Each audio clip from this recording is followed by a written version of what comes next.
აბაზაძე უყურებთ. მარიკა არევაძის საავტორო გადაცემას. უსამართლო სასამართლო.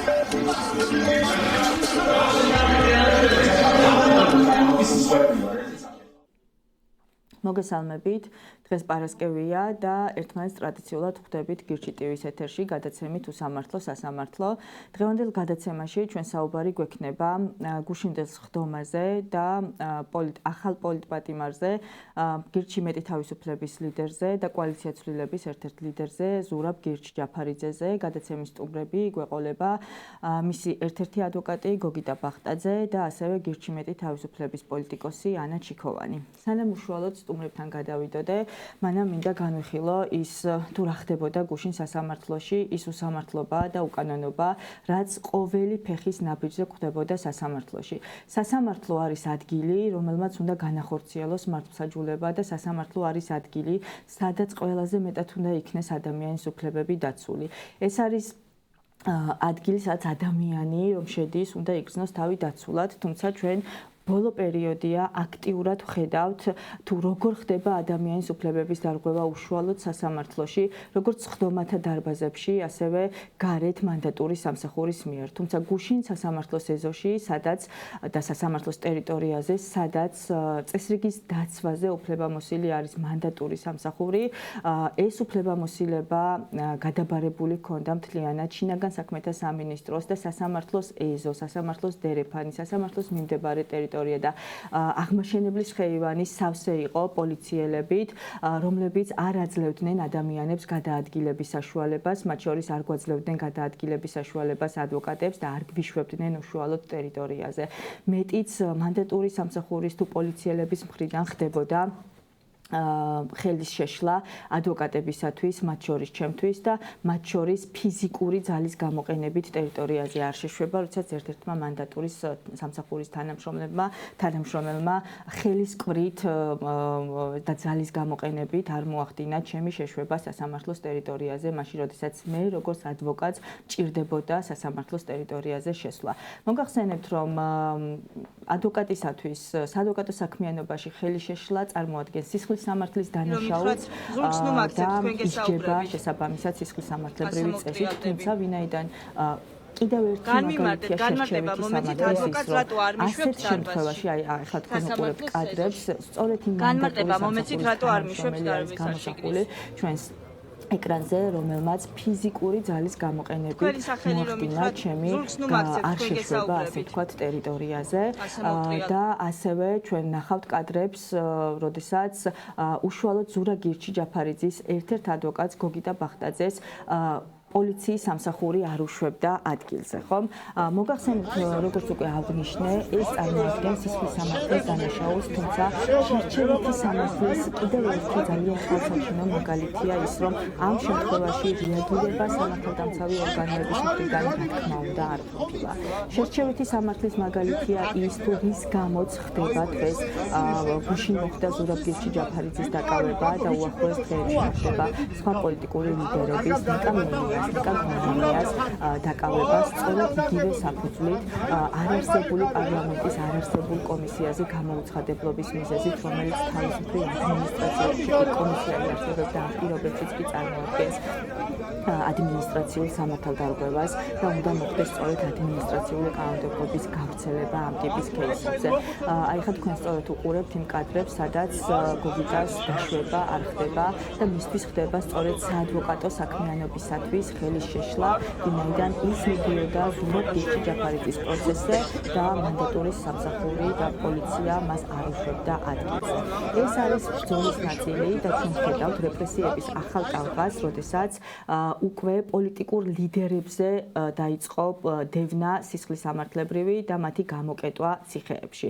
ეს არის პოლიტიკური ბრძოლის ნაწილი, ეს არის იმ ბრძოლის ნაწილი, რომელიც დღეს ხდება და რომელსაც მოქალაქეებთან ერთად ვახორციელებთ ჩვენ პოლიტიკური პარტიები, რომელიც გამოიხატება არ თანამშრომლობაში და ეს ბრძოლა არის იმ ასე ვთქვათ, ეს მოქმედებები არის იმ ბრძოლის ნაწილი, რომელიც ამ ქვეყანას მიიყვანს გამარჯვებამდე. აღარ უნდა იყოს საქართველოში შერჩევითი სამართალი, ჩვენ არა ვართ არც ბელარუსი, არც რუსეთი და არც სხვა ავტოკრატიული თუ დიქტატორული სახელმწიფოები, სადაც ადამიანის უფლებები დარჩება ასე ვთქვათ, დაუცველი. მოდით გადმოვალ კითხვით ამ შემთხვევაში მე რადგან საუბარი დავიწყე საადვოკატო საქმიანობაში ხელის შეშლის ნაწილით გოგიტა შენ კითხავ პირველ რიგში შენ ხარ სწორედ ის ადვოკატი ზურას ადვოკატი რომელიც მიხვედი პროცესზე მიხვედი იმისათვის რომ შეგესრულებინა შენი პროფესიული ვალდებულება და შესულიყავი მის დასაცავად სასამართლოს ხდომის დარბაზში, თუმცა არ გიშვებდნენ. რას გეუბნებოდნენ, რასთან გვაქვს საქმე, ან საერთოდ რა პროცესში ვართ, რას აჩვენებს ეს ყველაფერი? მოგესალმებით. როგორც უკვე წინა სიტყვაში აღნიშნე, მივედი სასამართლო პროცესზე ჩვეულებრივად, ჩვეულებრივი სამუშაო დღე იყო ჩემთვის. არ მაქვს არც პოლიტიკური მიდრეკილებები ან ასე შემდეგ, უბრალოდ ვიცავდი ადამიანს, რომელიც სურდა რომ მის ინტერესები დამეცვა მე. და დაახლოებით 9 საათი ადრე და რაც გონიურულია ჩვეულებრივად ეხლა ვისაც ადვოკატი თან მით უმეტეს ორი ადვოკატი ვიყავით და წინასწარ ანუ ისეთ პირობებში წარმართული იყო პროცესი რომ 9 საათი ადრე მაინც დამიხვიდე რომ ერთმანეთს აზრები გაუცვალო მოიმზადო წინასწარ პროცესზე ანუ ესე ვთქვათ ადგილი გამონახო სამუშაო ადგილი სივრცე ლეპტოპი და პირობითაც საქმის მასალები და აი ეს 9 საათი ავიღე იმისთვის რომ სასამართლო დარბაზში შევსულიყო მისულს აი პირველი ჩემი გაკვირვება რაც იყო და ნუ არ წერდა კატეგორია მსგავსი მართლა არასდროს მსგავსი მართლა რომ პოლიციის თანამშრომელი არა მანდატური სამსახური არა პოლიციის სამსახური კარის შესასვლელთან ანუ სასამართლოს შეერებას თბილისის სახელმწიფო სასამართლოს ორი შესასვლელი ერთი შესასვლელი საკუთაკეტილი ყველასთვის და მეორე შესასვლელი სპეციალური იქ დამხვდა შინაგან სამინისტროს თანამშრომლები რომლებიც მეკითხებოდნენ ვინ ვიყავი და რატომ მინდოდა სასამართლოში განუცხადე რომ ანუ პირველი ჩემი რეაქცია იყო ის რომ და გაკვირვება რომ პოლიციის თანამშრომელი რატომ ეკითხებოდა სასამართლოში რატომ მივდიოდი და ვინ ვიყავი იმიტომ რომ ეს მართლმორალობა არ არის არის მანდატური სამსახური ანუ ამის შემდეგ რომ მანდატურში ვიკითხები ეს ადამიანები ან პოლიციელები აქ რატო დგანან თქვენ ხო მიცნობთ ვიცით რომ ადვოკატი ვარ მოწმობასაც განახეთ აი ხო მიუხედავად იმისა რომ ყველა მიცნობს შინაგან საქმეთა პოლიციელების დასანახად რომ აი ნახე მე მაინც ვასრულებ ჩემ მოვალეობას მაინც მithova მოწმობა ვანახე როგორც მანდატურს ასევე პოლიციის თანამშრომელს და აი მოამრავი კითხვის შემდეგ რომ აი ვის იცავ ვისთან მიდიხარ და როცა უკვე უთხარი რომ ვიცავდი ზურა ჯაფარიძეს და მინდოდა შესვლა მით უმეტეს აი ამ სიტყვებით ეს შიგნით არ შეუშვათ და აი ვიდეოზეც კარგად ჩანს როგორ გამაძლევეს სასამართლოს ეზოდან ამის შემდეგ ნუ რა ვიცი რა უნდა გავაკეთოთ ჩვენ ადამიანები ვართ ადვოკატები ვართ ჩვენ არ გვყავს ეგეთი ძალოვანი სტრუქტურები ან დაცვა რომ აი იძულებით შევიდეთ ისევ 112-ში დავრეკე და რადგან თბილისის მართლა ყველა პოლიციელი იქ იყო აი არ ვიცი მაგაზე მე თანამშრომელი არ მგონია პოლიციას რო ყავდეს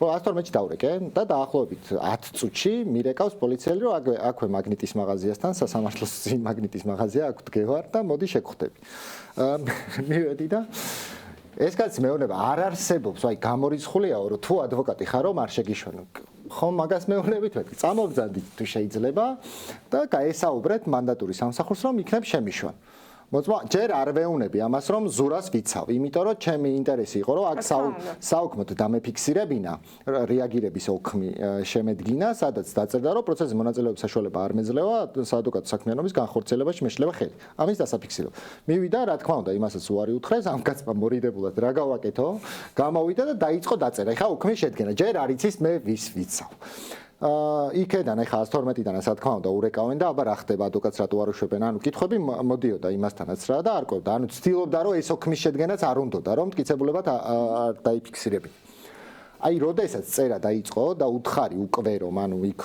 სავალდებულოდ დამეფიქსირებინა რომ ვიცავდი ზურა ჯაფარიძეს ამის შემდეგ ეგ პასტა გააგდო მაშინ აი დააგდო და მოიცა ერთი წუთი კიდე უნდა ვცადო აი გადარეკა გადმორეკ მეთქი აღარ მინდა მე ჩათვალე აღარ მინდა აი ამ პირობების მერე იქ შესვლა და მუშაობა ფიზიკურადაც არ შემიძლია რა საბედნიეროდ დამთანხმდა და დაწერა ყველაფერი, რაც უთხარი და მათ შორის დამიდასტურა ისიც, რომ თვითონაც ცადა რომ შევეშვი, მაგრამ მაინც უარი განმეცხადეს, ხო? და ეს აუქმო დავაფიქსირე, აი მტკიცებლობის სახით არსებობს. მაგალითის ადვოკატოს საქმიანობის ხელი შეშლის, რომელიც როგორც აღნიშნე, წარმოადგენს სისხლის სამართლის დანაშაულს, თუმცა რეაგირება ამ დრომდე არ მომხდარა მიუხედავად იმისა, რომ შენ საპატრულო პოლიცია ადგილზე ყავდა გამოძახებული, ანუ პოლიციიდან არავინ შექმიანებია, როგორც დანაშაულის შესაძლო დანაშაულის გამოძიებასთან დაკავშირებით. არანაირი რეაგირება აღნიშნულზე დავწერე კიდეც გენერალურ პროკურატურაც მოუნიშნე რომ აი ესეთ ფაქტი იყო და რა ვიცი დანაშაულის ნიშნებს ვერ ხედავთ ანუ ესეთი ძალიან მნიშვნელოვანია ამ კუთხით როგორც შინაგან საქმეთა სამინისტროს გამოხმაურება ასევე საქართველოს ადვოკატთა ასოციაციის გამოხმაურება იმიტომ რომ მეც და შენც ორივე ვართ ადვოკატი და ორივე შეგვეზღუდა შესვლა შენ უშუალოდ იმ პროცესზე საადვოკატო საქმიანობის განხორციელების ნაწილში სანამ უშუალოდ სამართლებრივ ნაწილზე გადავიდოდეთ გოგიტა სადაც ჩვენ მაყურებელს ავუხსნით თუ სამართლებრივადაც რამდენად აბსურდული ბრალია და არარსებული ბრალის ფარგლებში ხდება ასე ვთქვათ და მოხდა დაკავება რაც პირდაპირ წარმოადგენს პოლიტიკურ დევნას მანა შენთან მინდა გადმოვიდე კითხვით და შევაფასოთ პოლიტიკური თვალსაზრისით რასთან გვაქვს საქმე რატომ არის დღეს ზურა დაკავებული და რა მოქმედება იყო მისი მხრიდან ეს პირველ რიგში მადლობა მოწვევისთვის პირველ რიგში არ თანამშრომლობის პოლიტიკის გაგრძელება არის, იმიტომ რომ ზურა უკვე თვეების განმავლობაში არის არ აღიარებს ხელისუფლებას, თulis მას ლეგიტიმურად თulis ჩვენ ყველა.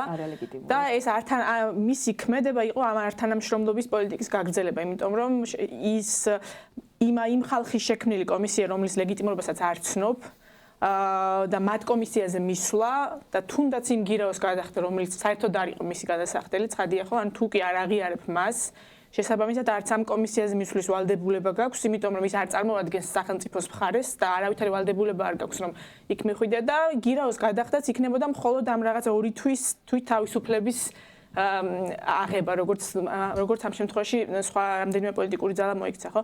ამიტომ რა თქმა უნდა, მისი გატეხვა იყო ხა მთავარი მიზანი მათი და ჩემთვის ყველაზე თვალსაჩინო იყო ის რომ რამდენად არ არსებობს ამ ქვეყანაში სასამართლო, თვალსაჩინო თვალსაჩინო ამის დასამტკიცებლად იყო ის, რომ დილიდანვე იყო რაღაც წარმოუდგენელი მასშტაბის მობილიზება, ანუ როდესაც პოლიცია მობილიზებულია იმისთვის, რომ იციან რა მასშტაბის პოლიტიკოს აკავებენ და ამდენი პოლიცია, ანუ მათ წინასწარ იცოდნენ, რომ ზურას დააკავებდნენ, თორე შედეგი იცოდნენ წინასწარ იცოდნენ შედეგი, წარმოიდგინეთ, ანუ რა მასშტაბზე გვაქვს საუბარი და სასამართლოს დამოუკიდებლობის რა სტანდარტზე გვაქვს საუბარი, რომ ამ ხელა მობილიზება ქონდა, თვითონ პოლიციელებიც კი დარწმუნებულები იყვნენ იმაში რომ ზურა უნდა დაეკავებინათ. და ანუ ჩვენ საუბრობთ რაღაც სასამართლოს სტანდარტებზე, ხო, ანუ უბრალოდ აბსურდია. შეუძლია ანუ უკვე როდესაც დავინახეთ ამდენი პოლიციელი და მათ შორის პროცესის მიმდინარეობისას პოლიციელები იქვე დარბაზის წინ იყვნენ მობილიზებულები და იქაც კი არ გვიშვებდნენ ახლოს, იმიტომ რომ უკვე ბოლოს სანამ გადაწყვეტილება გამოცხადებოდა, უკვე იცოდნენ რა მოხდებოდა.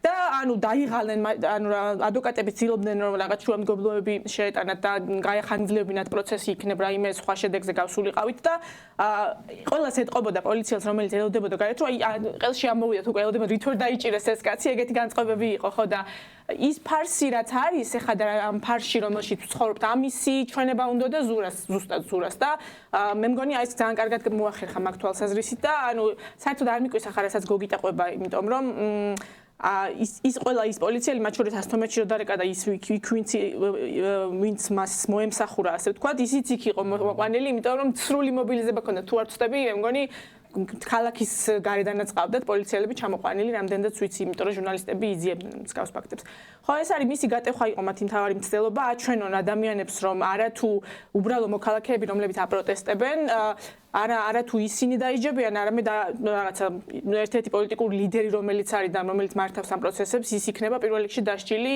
ამ პროტესტისთვის და იმისთვის რომ არ ეგუებიან ამას არ აღიარებენ მათი მთელი მცდელობები არის ამის გადატეხვა რომ როგორმე რაიმე ტიპის ლეგიტიმაცია მიიღონ მათ შორის როდესაც თუ გახსოვთ როდესაც გახარია მივიდა ამ კომისიაზე პირველი კითხვა რაც დაუსვათ ულკენმა ეს იყო რომ ანუ აღიარებთ ჩვენს პარლამენტს ეს უკვე კარგია ანუ მათი მცდელობა არის როგორმე ვიღაცისგან აი მიიღონ ეს აღიარება რომ ისინი რეალურად მართლა პარლამენტს წარმოადგენენ ამ ეტაპზე იმიტომ რომ ვიცით რომ არც ერთი ცივილიზებული ქვეყანა მათ ამით ლეგიტიმაციას არ აღიარებს და ეს არის ეს რეალობა რაც გვაქვს. კი, ეს არის ზურას ბრძოლა, ეს არის ჩვენი ბრძოლა და არ თანამშრომლობას მივყავართ შედეგებამდე თუ და საერთაშორისო პარტნიორების მაღალ მხარდამჭერამდე, როგორც ასე ვთქვათ, ჩვენი მუშაობის შედეგი, ასევე ქართველი ხალხის გაუტეხლობის შედეგია ის, რაც ხდება საერთაშორისო დონეზე ჩვენთან დაკავშირებით. არ თანამშრომლობა და შენ აღნიშნე, რომ ზურას გატეხვა უნდათ, მაგრამ ზურა ისეთი ძლიერია, დარწმუნებული ვარ, როგორც არასდროს, ისევე როგორც მისი გუნდი, უშუალოდ თქვენ გირჩევთ პოლიტიკოსები და ასევე ჩვენ მთლიანად კოალიციის შემადგენლობა. კი ბატონო, მისი მთავარი დანაბარები, ასე ვთქვათ, ჩვენთან იყო ეს, რომ არ გავტყდეთ, ვიყოთ მხნედ, ვიყოთ ძლიერები, იმიტომ რომ და თუ იცის რომ ეხა ჩვენ მართლა ოჯახივით გუნდი ვართ და იცის რომ ძალიან ვინერვიულებდით ამ ამბავზე და რაც გთხოვა ყველაზე მეტად იყო ის რომ არ ვინერვიულოთ, არ გავტყდეთ, იმიტომ რომ მათ ეს გაუხარდებათ თუ ჩვენ გავტყდებით, თუ ჩვენ დავეცემით, ასე ვთქვათ და არ ვიქნებით ბრძოლის გაგრძელების რაღაცნაირ ჟიაზე. თუმცა გასატეხიც არაფერი არ არის, ანუ მიუხედავად იმისა, რომ ადამიანები ვართ, მიუხედავად იმისა, რომ ჩვენს ემოციები გვაქვს, ზუსტად ვიცით, რომ ზურას ასეთი ნაბიჯი და ნებისმიერი პოლიტიკოსის ასეთი თავგანწირული ნაბიჯი არ თანამშრომლობა ბოლომდე პრინციპული პოზიცია და სამშობლოსთვის ბრძოლა არის ის, რაც მიგვიყვანს შედეგებამდე. და მათ შორის საერთაშორისო პოლიტიკის თვალსაზრისით იყო მისი ქმედება ძალიან მნიშვნელოვანი, იმიტომ რომ კიდევ ერთხელ აჩვენოს უცხოელ პარტნიორებს რა რეალობაში ვართ ჩვენ. ეს ფაქტები თუნდაც სასამართლოს ელემენტარული პრინციპების არ გათვალისწინება, ის რომ ადვოკატს არ უშვებენ პროცესზე, ხო, საერთოდ რაზე გვაქვს ლაპარაკი და ის რომ წინასწარ არის თითქოს უკვე ცნობილი ყველაფერი, მე ვფიქრობ ძალიან თვალნათელი იყო მათთვისაც რასთან გვაქვს საქმე და რამდენად გადმული აქვს ფესვი დიქტატურას, ხო? ამიტომ მაგ კუთხითაც ძალიან დიდი მაგალითი აჩვენა საერთაშორისო პარტნიორებს ზურამ და დიდი გამოხმაურებაც მოყვა უცხოელებისგან ამ კუთხით. ესეც დანიშნულოვანია. კი ბატონო, ნამდვილად ასეა და გოგიტა რომ დაუბრუნდეთ სამართლებრივ საკითხს. რას ედავებიან ზურას და რატომ მოხდა გუშინ ზურას დაკავება? ფორმალური საფუძვლები რო გითხრათ? კი, ნახე, ეხლა თქვენ საუბრობთ და ნუ მეც გეთახმებით რომ გირაოს გადახდის არ გადახდის აქ უფრო პოლიტიკური ნიშანი იყო ლეგიტიმაციის ნაწილი, მაგრამ აი არაერთი ბრალდებული მყოლია იმ საქმეებზე, სადაც პოლიტიკური ნიშანი არ არის. ჩვეულებრივი ადამიანების საქმე, სადაც სახელმწიფოს ინტერესი არ არის, ხო? თითქმის აი ჩემი აი როგორც გითხარით 14-დან ვარ ადვოკატი 2014-დან აი არაერთი საქმე მქონია, როდესაც გირაო შეუფარდებია სასამართლოს და არ გადამიხდებინებინა იმის გამო, რომ შემდეგ რომ დანგარიყო საკითხი პირობითად რომ ჯარიმა დააკისროს, აი ეს დაკისრებული, ანუ გადახდილი გირაო პირდაპირ ეთვლება გადახდილად, ანუ და აღარ უბრუნებენ უკან. და არც ერთი შემთხვევა არ ყოფილა, რომ გირაოს გადაუხდელობის გამო აღკვეთის შეცვლაზე ეშუამდგომლოს პროკურატურას. არც ერთი შემთხვევა. ანუ სამართლებრივი მოცემულობა იმის, რომ გავიმარტოთ კარგად მაყურებლისთვის, სამართლებრივი მოცემულობა იმის, რომ გირაოს გადაუხდელობის მიუხედავად ზურაბ გირჩი ჯაფარიძე, ნუ მანამდე ოქრუაშვილი და შემდგომში უკვე ნიკა მელია და ნიკა გვარამია, თავისუფლებას არ უნდა შექმნოდა საფრთხე, სამართლებრივი მოცემულობა ამის არსებობდა. გეტყვი ნახე. ანუ კი ადვოკატი ვარ, მხოლოდ სამართლებრივ ნაწილზე მინდა რომ ვისაუბრო, მაგრამ შეუძლებელია პოლიტიკის შემოტანის გარეშე და გეტყვი რატო. აი პირველი პრეცედენტი, როდესაც გირაოს გადაუხდელობის გამო აღკვეთი შეუცვალეს, იყო მელიას საქმე, ანუ 2020 აი გახარეს როგორ. აი ეგ იყო პირველი პრეცედენტი. და მანდ თქვა სასამართლომ, რომ გირაოს გადაუხდელობა ითვლება აღკვეთი ღონისძიების პირობის დარღვევად. რეალურად რა არის აღკვეთი ღონისძიების პირობა და მიზანი რა არის, რომ ის ვინც ბრალდებულია სასამართლოს მიმდინარეობის პროცესში არ მიიმალოს, არ ჩაიდინოს ახალი დანაშაული, მოწმეებზე ზემოქმედება არ მოახდინოს, მტკიცებულებები არ გააყალბოს და ანუ თავი არ არიდოს მართლმსაჯულებას. აი ეს პირობები არც ერთი აღკვეთი ღონისძიების პირობა რაც არის, გირაოს გადაუხდელობით არ ირღვევა. შეუძლებელია ფიზიკურად რომ დაირღვეს. უბრალოდ პოლიტიკური ნიშანი იყო და აი ზუსტად დღესაც ესია. ანუ მიუხედავად იმისა, რომ მელიას შემთხვევაში პირველი პრეცედენტი იყო და სასამართლომ თქვა, რომ კი აღკვეთის პირობის დარღვევა გირაოს გადაუხდელი, ამის შემდეგაც კი არაპოლიტიკურ საქმეებზე გადაუხდელი გირაოები არის უამრავი და მაინც ჩვეულებრივ საქმეებზე არავის შეცვლას, ანუ აღკვეთის შეცვლას არ ითხოვენ. რატო ეხლა? თუ არა პოლიტიკური ნიშანი არ არის, რატო ეხლა და რატო მაინდა-მაინც ამ ადამიანებზე, ხო? კი ბატონო, ნიშანდობლივი ასევე უშუალოდ მოსამართლის ფაქტორის აღნიშვნაც ალბათ მნიშვნელოვანია, მოსამართლე ირაკლი შვანგირაძე, რომელიც ესე იგი სულ რამდენიმე თვეა, რაც დაინიშნა მოსამართლედ და მანამდე ის იყო პროკურორი. ანუ პროკურატურიდან მოახდინეს, აი ჩვენ ხედავთ ახლა ეკრანზე, სწორედ ამ მოსამართლეს ირაკლი შვანგირაძეს, რომელიც პროკურატურიდან სულ რამდენიმე თვეა, რაც გადმოვიდა და სწორედ ის განიხილავს იმ პოლიტიკურად მოტივირებულ საქმეებს. კი. ამ ნაწილში ეს მოსამართლე არ არის სანქცირებული, ანა ხომ არ იგეგმება ინფორმაციის მიწოდება იმ დარღვევებთან დაკავშირებით, რაც პროცესზე ხდებოდა. აუცილებლად პირველი რაზეც მუშაობთ ყველაზე აქტიურად, მათ შორის ახალის გუნდთან ერთად, ჩვენ და ახლები, ჩვენი კოალიციის ფარგლებში არის ამ სანქციების გაფართოება, იმიტომ რომ ამ ადამიანებმა პასუხი უნდა ააგონ საკუთარ ქმედებებზე, ისინი არ წარმოადგენენ თავისუფალ და დამოუკიდებელ სასამართლოს, ისინი არ ცხვენენ ამ სასამართლოს სახელს და ზოგადად ამ ქვეყნის სახელს, იმიტომ რომ არავითარი მინიმალური სტანდარტი არ გააჩნიათ, ჩემი როგორც არა იურისტის შეფასებითაც კი იმდენ აბსურდს და ფარს ვხედავ მათ ქმედებებში. და აუცილებლად ისინი პასუხს აგებენ ამისთვის, ცხადია კანონმდებლობის ფარგლებში და მათ შორის იმ სანქციების ფარგლებში, რომელსაც აუცილებლად გააგრძელებენ და გაახანგრევენ საერთაშორისო პარტნიორები. ეს თუ ესე არ მოხდა, უბრალოდ ისევ ამ დაუსჯელობის წრეზე ვიტრიალებთ, იმიტომ რომ ვიცით ჩვენ რომ ყავს კლანი სასამართლოში, რომელიც წინა ხელისუფლებიდან გადმოყვა, ხო? და ვიცით ჩვენ რამდენად გავლენიანია ეს კლანი, იმიტომ რომ ამერიკის სახელმწიფო დეპარტამენტამდე მივიდა ის კორუფციის მასშტაბი, რითიც ისინი მართავდნენ სასამართლოს, შესაბამისად ეს გვაქვს რაღაცნაირი ციკლი, რომელიც არ გაჩერდა და არ გაწყდა არსად. პირიქით ამათმა გააფართოვეს და უფრო გააძლიერეს, ხო? ამიტომ თუ ჩვენ ამას სერიოზულად არ მოვეკიდებით და მომავალში კიდევ უფრო მკაცრი არ იქნება სანქციები მათ მიმართ და ჩვენი მუშაობა მათ შორის პარტნიორებთან, იმისთვის რომ მათ პასუხი აგონ, უბრალოდ ვერ დავამთავრებთ ამ ციკლს ერთგვარს, რაც გვაქვს. მავნებელი. მნიშვნელოვანია ეს პოლიტიკური ბრძოლა გადის თითოეული ადამიანის კეთილდღეობაზე, იმიტომ რომ სასამართლო ადგილი, სადაც ადამიანმა უნდა მიიღოს სამართალი, როდესაც პოლიტიკურ გავლენას დაექვემდებარება, როდესაც სასამართლო არ იქნება დამოუკიდებელი, ეს სასამართლო ვერ მიიღებს თუნდაც მხოლოდ რიგით საქმეზე დამოუკიდებელ, მიუკერძოებელ გადაწყვეტილებას ვერ მიიღებს და შესაბამისად სასამართლოში არ იარსებებს მართლმსაჯულება. გოგიტა რომ დავუბრუნდეთ უშუალოდ ბრალის საკითხს, რას ედავება პროკურატურა ზურა გირჩი ჯაფარიძეს? პროკურატურა ედავება, რომ საკამოძიებო კომისიის კანონიერი მოწოდებით დაურეკეს, მოიწვიეს და არ გამოცხადდა და რატომღაც გადაწყვეტეს, რომ ეს უნდა იყოს სისხლის სამართლის დანაშაული. სისხლის სამართლის დანაშაულში არის მსგავსი ჩანაწერი, თუმცა ანალოგიური ჩანაწერი არის ადმინისტრაციულ სამართალდარღვევათა კოდექსში, ზუსტად ანალოგიური ჩანაწერი. ანუ ეს ზურას შემთხვევა არ არის მხოლოდ, აი ნახეთ, აი 11 პირიანი საქმე როა მაგალითად ბიჭებს რო ედავებიან ორგანიზებული ჯგუფის მიერ ძალადობას, პოლიციელის წინააღმდეგობის გაწევას და ეს მუხლი აქვს აყენებული.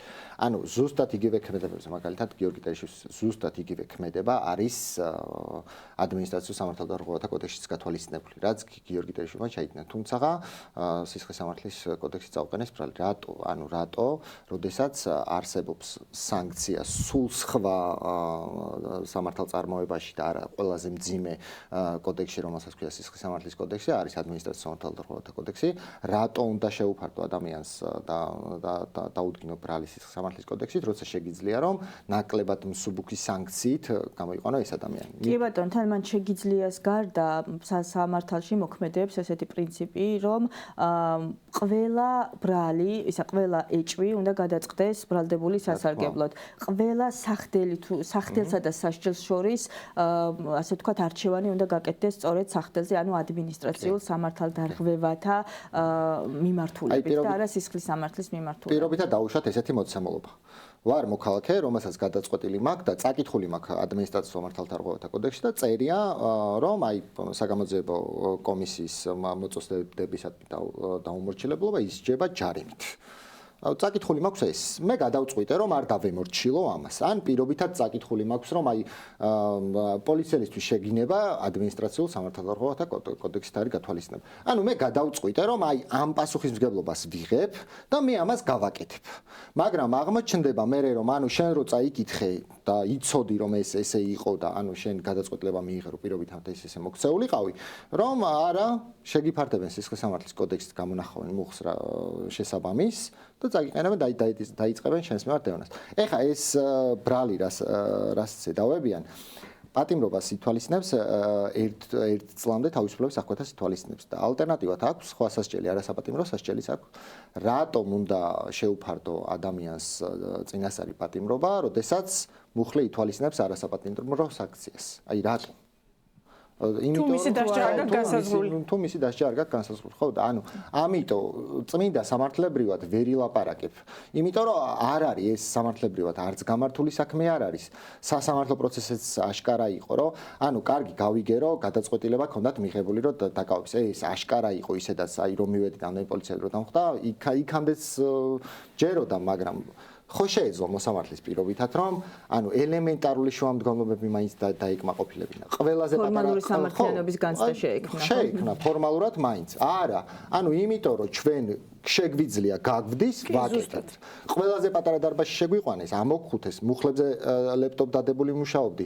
ვთხოვე აუხსენე სიტუაცია, მეთქი აი ესეთი რაღაცა გამოვიარე, სანამ აქ შემოვიდოთ. თქვენ მოსამართლეს აი მეთქი გარეთ რო დახვედროდნენ ეხა და პირდაპირ მნიშვნელობით ებურთავებინეთ მეთქი და ეხა აქ გადაწყვეტილების მისაღებად ჩამოსულიყავთ. რაციონალურად მიიღებთ მეთქი გადაწყვეტილებას, ანუ სწორად იმსჯელებდით, როდესაც ესეთი ემოციური ფონი გაქვთ წინ.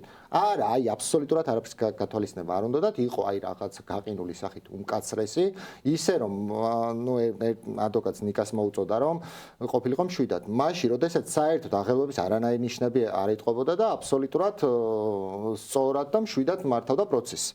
აი თითქოს არაფრიდან ესეც ცდილობდა რომ კაცრი ტონი დაინახებინა და მკაცრი ხელი რომ ჩვენ ხელისუფლება ვართ და ყველანი უნდა დაგვემორჩილოთ. და ანუ ეს უკვე სამართლიანობა არ არის. ანუ ადვოკატის განხორციელები ადვოკატმა თუ რეალურად სამუშაო პირობები თუ არ შეუქმენი ადვოკატს ჯერ სასამართლო დარბაზში არ შეუშვი მე სამუშაო მაგიდასთან არ დასვი და ამოხუთე პირდაპირ მნიშვნელობით ჟანგბადიც კი არ იყო როგორ დავიცვა ეს ადამიანი ანუ მე თუ გამართულად მუშაობის საშუალება არ მაქვს როგორ განვახორციელო მარცხნივ ანუ როგორ დავიცვა დაცვა ეფექტური დაცვა როგორ განვახორციელო ამ ეტაპზე ჩვენ დავინახეთ ძალიან თვალნათლივ თუნდაც იმ მაგალითებით რასაც თქვენ ყვებით გოგიტა და რასაც ასევე ანამ თქვენ მიუთითებთ დავინახეთ რომ აქ მიზანი მათ შორის არც თუნდაც ფორმალურად არ იყო იმის ჩვენება რომ რაიმე სამართლიან პროცესთან მქონდა საქმე თითქოს შეიცვალა ანა რაღაცა ხომ და ადრე თუ ცდილობდნენ რაღაცა ინსტრუმენტებით შეეფუთათ სიტუაცია რომ ვითომ სამართლიან პროცესთან მქონდა საქმე ვითომ სამართლებრივი ნაბიჯები იდგმებოდა ახლა უკვე ეს მიდგომა შეცვალეს და ფაქტობრივად ღიად გვაჩვენებენ რომ შენ ვინც არ იქნები სასურველი ამ არალეგიტიმური ხელისუფლების მიმართ რომელმაც მივიტაცეთ ფაქტობრივად ხელისუფლება და შენ გაბედავ ამაზე ხმას ამოიღებ აუცილებლად იქნები დასჯილი და გვაჩვენებენ მათ ძალაუფლებას სინამდვილეში ამ ადამიანებს დაწყებული მოსამართლით და დასრულებული სამართალდამცველით უნდა ესმოდეს რომ ისინი ჩადიან სავარაუდო დანაშაულს და ისინი აუცილებლად დაექვემდებარებიან შემდგომ სამართლიან გამოძიებას, ობიექტურ გამოძიებას და სამართლიან სასამართლოში მოხდება სწორედ მათი საქმეების განხილვა. ეს უნდა გააცნობიერონ იმ შემთხვევაში თუ მათ არაწუხებთ ის რომ ქვეყანას ღუპავენ, ხო? თუ მათ ადამიანური თუ პატრიოტული გრძნობები არ ამოქმედებთ და მათში აღარ არსებობს ეს, უნდა გაითვალისწინონ აუცილებლად რომ პასუხისგებლობა ყველა ქმედებისთვის ადრე თუ გვიან დადგება და ეს ადრე თუ გვიან მაინდა-მაინც შორს აღარ არის დღესდღეობით. რატომ იქცევა აი ესე დღეს არალეგიტიმური? კი, ამაზე პასუხი იდეაში მარტივია, იმიტომ რომ ლაბანკზე არიან წასულები დღეს ქართული ოცნების წარმომადგენლები თავისი მთელი ვერტიკალით, რომელსაც მართავს ბიძინა ივანიშვილი, ამ თავის სასამართლო ხელისუფლებით თუ საკანონმდებლო თუ აღმასრულებელით, ვიცით რომ ყველაფერი ერთ ხელშია. აქამდე თუ ისინი ცდილობდნენ რომ რაღაც რეგულაციები მაინც დაეცვათ მათ შორის საერთაშორისო პარტნიორებთან თავის მოწონების თვალსაზრისით, იმიტომ რომ თავიდან ჩვენ გავიარეთ ხო ეს რაღაც 13 წლიანი ციკლი ქართული ოცნების ხელისუფლების და თავიდან მაინც ხანერად იქცეოდნენ, ბევრი ადამიანი დააჯერეს რომ ისინი ევროპულ გზაზე მიდიოდნენ, მაგრამ დღეს იმდენად დიდი არის წნეხი მათ შორის საერთაშორისო საზოგადოებიდან, ევროკავშირის ქვეყნებიდან და ამერიკიდან რომ და ეს სანქციები იზრდება და მათგან არ მოდის ამათი აღიარება, რომ ისინი უკვე ვაბანკზე არიან წასულები, უკან დასახევი გზა აღარ აქვთ დარჩენილი და მაქსიმალურად ცდილობენ რომ ყველაფერი გააკეთონ იმისთვის, რომ ძალაუფლება შეინარჩუნონ. სხვა გზა მათ უბრალოდ აღარ დარჩათ, იმიტომ რომ აქამდე თუ ითვალისწინებდნენ რაღაც სხვადასხვა ფაქტორებს, დღეს ამ ფაქტორების გათვალისწინება აღარ უწევთ, დაკიდებული აქვს თუ ხეშად რო ვთქვათ, იმიტომ რომ ფაქტობრივად ხედავთ, რომ ხარი აირჩიეს მათ რუსეთის სახით, მიუხედავად იმისა, რომ რაღაც დიპლომატიური თანამშრომლობა არ ამდგარა რუსეთთან, მოგწყვიტეს ცივილურ სამყაროს, მოგწყვიტეს დასავლურ სამყაროს და izolაციაში გვაქცევენ ფაქტობრივად, იმიტომ რომ შეუძლებელია ეს არ იყოს izolაცია, თუ კი შენ მათთან არ გაქვს თანამშრომლობა, ხო, რაღაც გაეროს სამიძე არიან მგონი ახლა წასულები თუ არ ვცდები და ეს გაერო დარჩათ ერთადერთი, სადაც ჯერ კიდე აქვთ რაღაც კონტაქტი, ხო? და მან რა ვიცი, აფრიკის ხო, მან აფრიკის ქვეყნებიც კი არიან. მასშტაბით, რასაც ვაკვირდები, სადაც მიდიან, სადაც ჯერ კიდევ დარჩათ, ასე ვთქვათ, ფორმალურად წასასვლელი, ასე ვთქვათ, გზა, ყველგან ისმენენ, როგორი არალეგიტიმური კი, ყველგან მაგას ისმენენ და ყველგან ისმენენ იმ პოზიციას, რომ თქვენ იცით, თუ ამ თანამშრომლობის გაგრძელება და აღდგენა გინდათ და ძველ სტატუს კოზე დაბრუნება, იცით რა უნდა გააკეთოთ ამისთვის. მაგალითად, ამის ამბობს ამერიკის შეერთებული შტატები, რომელთანაც სერიოზულ ხელისუფალთან, ანუ იმ ადამიანთან, რომელიც წარმოადგენს ახლა დღეს ხელისუფლებას ამერიკაში, ვერავისთან ვერ გავიდნენ ესეთ მაღალ ჩინოსან ადამიანთან და რაღაც მეორე ხარისხოვან წარმომადგენელს შეხვდნენ და იქიდანაც მიიღეს ის პასუხი, რომ თქვენ იცით რა უნდა გააკეთოთ იმისთვის, რომ აღდგეს ეს თანამშრომლობა და ვიცით ეს რა არის, ხო? ანუ ვიცით, რომ უნდა დაიდოს ხელახალი არჩევნები და გათავისუფლდნენ სამართლიანი გარემო შეიქმნას და ამ პირობებში დაინახოს არჩევნები და გათავისუფლდნენ პოლიტპატიმრები, რომელთა რაოდენობაც კიდევ გაიზარდა და მსხვილი პოლიტიკური ლიდერი მიემატა უკვე დღეს, ხო? ამიტომ ცხადია ისინი ვაბანკზე არიან, უბრალოდ ერთი რამე არის ძალიან გასათვალისწინებელი მათი მხრიდან, რომ შეუძლებელია რომ მუდმივ ვერასოდეს ვერაფერი ვერ იქნება, მათ ეს უნდა იცოდნენ და ესმოდნენ, აუცილებლად გაწყდება სადაწვრილია და ძალიან მწარედ აგებენ პასუხს ამისთვის. ამიტომ მე სულ ფიქრობ ხოლმე, რომ აი რატო არ ფიქრობენ იმაზე, რომ ამ მოსამართლეებიდან, ამ პროკურორებიდან თუნდაც ეს ახალგაზრდა გოგოები რო შედან და ანუ დაუფიქრებლად გაუშვეს ზურა გუშინ ციხეში, ისე რომ ანუ ერთი სული ქონათ როდის მორჩებოდა პროცესი და როდის დაადებდნენ ბორკილებს, უნდა ფიქრობდნენ იმაზე, რომ ეს სამუდამო ვერ იქნება და შეუძლებელია რომ მუდმივ იზოლაციაში დავრჩეთ ჩვენ და შეუძლებელია რომ აქეთ რეალ საღმაზმა არ გაიმარჯოს მათ შორის საზოგადოებაში, ხო? ამიტომ საზოგადოების კონსოლიდაცია ამ თვალსაზრისით ძალიან მნიშვნელოვანია და თავის ანუ სახე შეინარჩუნონ ამის თქმა მინდა პირველ რიგში, იმიტომ რომ მათ შორის ამ მოსამართლეებს და პროკურორებს შეუძლიათ რომ რაღაც მომენტში სახე შეინარჩუნონ და მიიღონ სამართლიანი გადაწყვეტილება, იმიტომ რომ ეს მათ ისტორიაზე აუცილებლად დაისახება და ძალიან ცუდად დაისახება. ინდივიდები ქმნიან ისტორიას. და რა თქმა უნდა, ხო, ეგ უნდა უნდოდეთ პირველ რიგში, იმიტომ რომ ვერ იქნება ბიზნეს ძალაუფლება მუდმივი ვერ იქნება. შეუძლებელია ყველაზე დიდი დიქტატორებიც კი დაუმხიათ, მით უმეტეს ჩვენ არ ვართ ახლა რაღაც იმპერია უდიდესი, რომელიც ეს ერთულად შეიძლება დაიშალოს, ხო? ამიტომ მაგაზე უნდა იფიქრო. ერთი საკითხი ის რომ საერთაშორისო მხარდაჭერა ქართველი ხალხის არ წყდება, ის რომ სანქციები არ წყდება, ასევე ასე ვთქვათ ბიძინა ივანიშვილის რუსული ოცნება და რუსული რეჟიმი, რომელიც თავისივე ხალხს ასე ვთქვათ აგულიანებდა, რომ აი 20 იანვრამდე უნდა დავიცადოთ, აი პრეზიდენტ ტრამპის ადმინისტრაციასთან უნდა დავლაგდეთ, აუცილებლად რაღაცა შეიცვლება, მაგრამ ყველაფერი უარესდება და ამის ფონზე ეს პოლიტიკური ასე ვთქვათ რეჟიმული ძალა აჩვენებს მაქსიმალურად უკანონობას და ადამიანის უფლებების დარღვევის ღია ფაქტებს, ხო? ხომ არ ფიქრობ, რომ ეს განპირობებულია ასევე იმით, რომ შიგნით უკვე არის უკმაყოფილება და შიგნით არის პრობლემები, რომელიც მოგვარებაც შეიძლება გზადაგზა კიდევ უფრო მეტად შეუძლებელია რომ ეგ უკმაყოფილება არ იყოს, იმიტომ რომ ვიცით, რომ ეს სანქციები მათ შორის ოჯახის წევრებზეც ვრცელდება უკვე ვიღაცა არ მახსოვს რომელმა თქვა. ეს უსამართლობა არისო, რომ ოჯახის წევრებს ვრცელდება. პირიქით, ჩემი აზრით ეს ერთ-ერთი ყველაზე ეფექტური მექანიზმია, იმიტომ რომ უნდა იგრძნონ რა ხდება მართლა, იმიტომ რომ უნდა იგრძნონ ეს სუსხი რაც იქიდან მოდის, იმიტომ რომ მათ სინამდვილეში ეს დასავლურ სამყარო საკუთარი თავის უნდათ, უბრალოდ იმ ხალხისთვის არ უნდათ, რომელსაც მართავენ და მუჭაში ყავთ მოქცეული. ყველაზე ცუდი ის არის და სასაცილო მათ ესენი ხო საკუთარ ამომრჩეველს ელაპარაკებიან რეალურად, ყველაფერს აკეთებენ იმისთვის, რომ მათ აჩვენონ, მათ შორის ძალის დემონსტრირება აჩვენონ, ჩვენ ისევ ძლიერები ვართ და ნახეთ ჩვენ ზურა ჯაფარიძე დავიჭირეთ და მსგავსი ხო? და ჩვენკენ არის ძალა, ასე ვთქვათ. მათი მოქმედება ამისკენ არის მიმართული და ოღონდ მათ შორის იგივე ეხება საერთაშორისო პარტნიორებს, მუდმივად მათ ლანძღვაში არიან და ვნახეთ, რომ deep state-ის ბოდოებზე ელაპარაკებიან ხალხს არწმუნებენ, რომ არსებობს რაღაც უხილავი ძალა, რომელიც მართავს მსოფლიოს და ვნახეთ ჩვენ მაკრონის იმაზე მისალმებაზე პატარა ბავშვი წამოხდა და რაღაც ბედნიერესი იყო და მე განცხადებები აკეთეს, რომ რაღაცა ჩვენ მნიშვნელოვანი საუბარი ქონდა, ამას უბრალოდ ვერ გავაჟღერებ და ამ შემდეგ და ეს ხალხიც ესევე ეს ტროლები და ბოტები ყავთ მობილიზებული, მანამდე თუ ლანძღავდნენ ამ დასავლეთს, როგორც კი ეს მაკრონის ფოტო დაიდო, შემოტრიალდნენ და უკვე ის დაიწყეს, რომ ნახე მგონი აზერზე მოვიდა deep state-ი, ხო? ანუ ესეთ სისულელებს აჭმევენ ამ უხეშად რო ვთქვათ, საკუთარ ამომრჩეველს და ვფიქრობენ, რომ ამაზე დიდხანს იდგებიან და შეუძლებელია ეს დიდხანს გაგრძელდეს, იმიტომ რომ მარადიული არაფერი არ არის, განსაკუთრებით როცა აქეთ ხარეს მებრძოლი და ჟინიანი ხალხია, რომელიც არ დათმობს თავისუფლებას. და პროტესტი, რომელსაც ფიქრობდნენ, რომ რამდენიმე დღეში, თვეში, აღდგომამდე, ახალწლამდე დასრულდებოდა, 170 დღეზე მეტია უკვე. კი ბატონო, ეს პროტესტი ძალიან მნიშვნელოვანია. გაჩერდება. სამართლებრივ ნაწილსაც ჩვენ დრო იწურება და მინდა რომ დაუბრუნდე სამართლებრივ ნაწილს. რა არის ის ნიუანსები, ის მოცემულობა, რომელიც აბსურდულს ხდის ამ საქმეს და მიუთითებს, რომ არანაირ დანაშაულთან არ აქვს საქმე.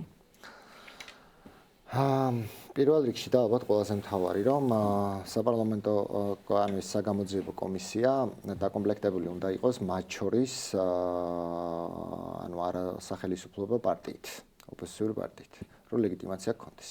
ეს ერთი. კი, საერთოდ საპარლამენტო კომისია ბოდიში ჩაგერთვა იმისთვის არსებობს, რომ ოპოზიციამ შეძლოს უმრავლესობის კონტროლი. კი, ანუ თავიდანვე ანუ შექმნისთანავე ეს ორგანო არ იყო უფლებამოსილი. ანუ არაუფლებამოსილი ორგანოს მიერ დაბარებული პირის დაბარება თავისთავად ვერ იქნება კანონიერი. ერთი მომენტი, აი ყველაზე მნიშვნელოვანი მომენტი ამ საქმეში, რომ თუ ლეგიტიმაცია არ აქვს და უკანონოდ ხარ შექმნილი, უკანონოდ შექმნილი ორგანოს მიერ გაკეთებული ნებისმიერი ქმედება რეალურად ადმინისტრაციულ დონეზე რომ ვთქვათ, არა აქტია. ანუ იმიტომ რომ არაუფლებამოსილი ორგანოს მიერ არის გამოცემული.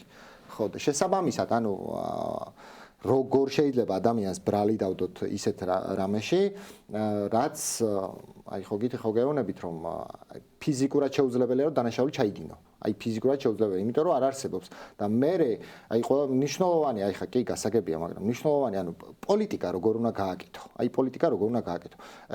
ზურას გადაწყვეტილება იყო თავიდანვე რომ და ეს გაცხადებული იყო ყველგან რომ მე არ ვცნობ ამ პარლამენტს. არ ვეთანხმები ამ არჩევნებს. მეტიც ჩვენ ყველა დეპუტატმა, ეგრეთ წოდებულმა, რომელმაც ამ გაყალბებული არჩევნების ფარგლებშიც კი მანდატები მოგვანიჭეს, უარი ვთქვით, სწორედ იმიტომ რომ არ ვცნობთ და მათ შორის იყო ზურაგირჩი ჯაფარიძე, ანუ ჯერ კიდევ იმ პერიოდიდან ლეგიტიმაციის საკითხი მათ შორის ზურასგან იდგა, ხო? როდესაც არ ცნოდა ამ მიზეზით, იმიტომ ჩვენს განცხადებებში, რომელიც შევიტანეთ, პირდაპირ არის მითითებული, თუ რატომ ვამბობთ უარს, რომ არ ვცნობთ ამ პარლამენტის ლეგიტიმაციას და უფლებამოსილებას. მესმის და ზუსტად ამიტომა იქ ადმინისტრაციულ სამართალდარღვევათა კოდექსში ეგ ჩანაწერი, რომ არ შეიძლება ამაზე გაავრცელო და გაავრცელო პოლიტიკოსი. აი კი ვიცი, მაგრამ ინდულგენცია ანუ დაცვის მექანიზმია, მაგრამ არ შეიძლება პოლიტიკოსი მით უმეტეს რომ პირველები იყავი ოპოზიციური პარტიიდან, ვინც საქართველოს მოსახლეობის უდიდესი ხმები მიიღეთ და არ შეიძლება რომ პოლიტიკური გადაწყვეტილების გამო ეს არის პირდაპირ მნიშვნელობით პოლიტიკური გადაწყვეტილება. კანონიერათაც რომ ყოფილიყო შექმნილი ეს საგამოძიებო კომისია, ეს პოლიტიკური გადაწყვეტილება იყო და დანაშაულად როგორ შეიძლება ჩაუთვალო პოლიტიკური გადაწყვეტილება პოლიტიკოსს. ანუ ეს ხო აბსურდია რა. ჩვენც ხო გვაქვს ჩვენი ეთიკის კოდექსი და ხელმძღვანელობთ. ანუ აი კლიენტის ინტერესების დასაცავად. მათ შორის ხო ისეთ რაღაცებსაც ვაკეთებთ, რაც ჩვეულებრივ ცხოვრებაში არასდროს მიგვაჩნია, მაგრამ ჩვენი მთავარი ამოცანა რა არის? კლიენტის ინტერესს, იმიტომ რომ გვავალდებულებს ეთიკის კოდექსი ამას, რომ ყველაფერი, ყველა კანონიერი გზა უნდა მოვწუროთ, მათ შორის მორალურადაც არასწორად რომ მიგაჩნდეს, იმისთვის რომ კლიენტის ინტერესები დაიცვა.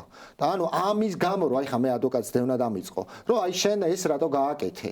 ჩვეულებრივ ანუ ადვოკატი რო არ ყოფილიყავი, შეიძლება დანაშაულად ჩაითვალა ჩემთვის პირდაპირ. მაგალითად, ვიცი რომ ადამიანმა დანაშაული ჩაიდინა. ვიცი, მაგრამ ხო ამის გასაჯაროების არათუ უფლება პირიქით დანაშაულია რომ მე გავასაჯარო, მაგრამ ჩვეულებრივმა ადამიანმა რო დამალოს არის შეუტყობინებლობა. ჩვენ იგივე შემთხვევა. პოლიტიკოსია, პოლიტიკური გადაწყვეტილების გამო იჭერ. ანუ ეს არის ამის სამართლებრივი შეფასება. პოლიტიკური პატიმრობის ერთ-ერთი დგენელი ზუსტად, როდესაც გადაწყვეტილებას აქვს პოლიტიკური ნიშნები და პოლიტიკური მოტივებით არის კონკრეტული ადამიანის მხოლოდ პოლიტიკური და მან სამართლებრივი არა აქვს, მაგას ვამ, მხოლოდ პოლიტიკური ნიშნებია. ხო, მით უმეტეს ამ შემთხვევაში ზურაგირჩი ჯაფარიძის საქმეში არ არსებობს სამართლებრივი მოცემულობა, რომელმაც შეიძლება გაამყაროს თუნდაც ფორმალურად მისი დაკავების ზიანობა.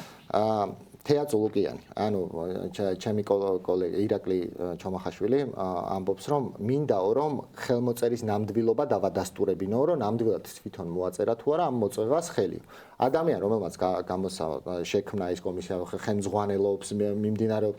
ანუ ამ ადამიანს იმდენად თავგასულები უნდა ვთქვა რა არიან, რომ არ შეაწუხონ ქალბატონი თეა, რომ სასამართლო პროცესი არ მოვიდეს და დრო დაკარგოს და ანუ ამის გამო ყველაფერი იკადრა სასამართლომაც და პროკურატურამაც, რომ თეა წულუკიანი მოწმედ არ ყოფილიყო სასამართლოში დაბარებული და ჩვენები არ მიეცა. განა რაიმე შეიცვალა ამით, უბრალოდ არ შეწუხებულიყო. თორე ანუ როგორ ანუ მედავები და ანუ მაგაზია ხობრობის ნაწილში მინდოდა რომ მაგალითად მე საერთოდ არ მიჯერა რომ თეა წულუკიანი არსებობს, არც მინახავს თვალით და მგონია რომ მითია. მე მითიური პიროვნება თეა წულუკიანი. სასამართლოზე როგორ არ უნდა მოიყვანო ადამიანს ედავები რომ მან გამოგიდგა, მან შეადგინა, მან ყველაფერი მის ირგვლივ ტრიალებს და ის მოწმედ არ მიიყვანო სასამართლოში, სისხლის სამართლებრივი დევნის ნაწილში მტკიცებულებად არ ჩადო და ის ყველაფერი არ დაადასტურებინო რომ ნამდვილად სწორად იქნა გაკეთებული. არ გამოიკლიო თუნდაც ხომ არ გასცდა მის უფლებამოსილებას. მანამდე რა მოიმოქმედა, ვიზრე გადაუგზავნა პროკურატურას. მათ შორის კითხვა იყო, ხო, რატო გადაგზავნა პირდაპირ პროკურატურაში და რატომ არ მიიჩნია ეს ადმინისტრაციულ სამართალდარღვევად. ხო, ლოგიკურად. მაგალითად, ჟურნალისტ გიორგი თარგამაძეზე საერთოდ არ დაწყებულა საქმის მოკვლევა. ანუ ისიც გადაბარებული იყო, მაგრამ ეს როგორც პოლიტიკოსებზე გააკეთეს, მსგავსი არ ყოფილა. თუმცა ჟურნალისტები ძალიან დიდი ზეწოლის ქვეშ არიან. ხო, არა, უბრალოდ ერთი მაგალითი, ანუ იმისთვის თორე ხა გიორგი თარგამაძეს არის ნაკლებ წნეხში, თუ ავითვალისწინებთ მედია ნაწნეხში ყავთ. ერთ დავამატებ უბრალოდ იმას, რომ გასათვალისწინებელია ის, რომ იყენებენ ძალიან კარგად პოლიტიკოსების გასაშავებლად ამ კამპანიას, ეს გადაწოდებული კომისია რაც მოაწყვეს და გასათვალისწინებელი ის, რომ ადამიანები დიდ უმრავლესობას არ წუნებენ, რომ ზურა იყო ხელისუფლებაში ამ პერიოდში. ანუ ესეთი შავი პიარი აქვს აგებული და იმ პერიოდში, რომელზეც იბარებენ კომისიაზე, საერთოდ პოლიტიკაში არ ყოფილა, ანუ ეს ავიწყდება ბევრს რა. და ანუ პოლიტიკური საქმიანობა კიდევ უფრო აბსურდულს ხდის იმას, რის გამო დააკავეს ადამიანი, როდესაც რაზეც კითხვები, რა კითხვებზეც პასუხი უნდა გაეცა ჩვეულებრივ როგორც ჩვეულებრივ მოქალაქეს, რას ფიქრობდა 2005 წლიდან 2012 წლამდე პერიოდზე. ანუ აბსურდის მასშტაბი რო გვესმოდეს უბრალოდ ეს არის, არ ვიცი, სიგიჟე არის, რაშიც ვცხოვრობთ. მადლობა ანა, მადლობა გოგიტა.